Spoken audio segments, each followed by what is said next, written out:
Across the DC region, carjackings are on the rise. In DC alone, we've had 330 so far this year, an increase of 23% compared to last year. And this can be really scary for drivers. So let's take a beat and focus on facts, not fear.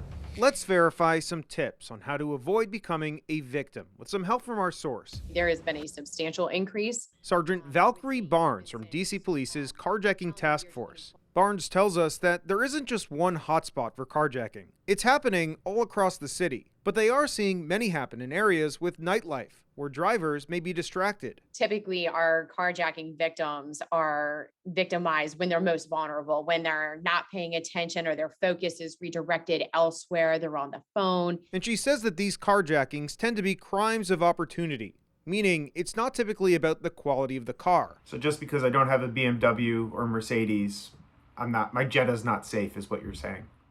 Jettas are not safe either.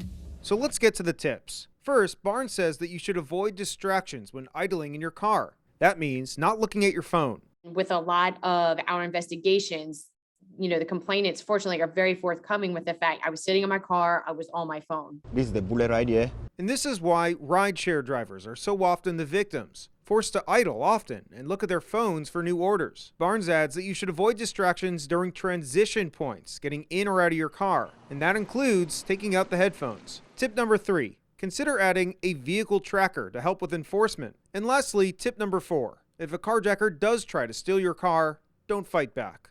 Just give them the car, give them the phone, give them whatever they're asking for. Everything can be replaced except for you. Driving here in the district, this is Koslof, WUSA 9.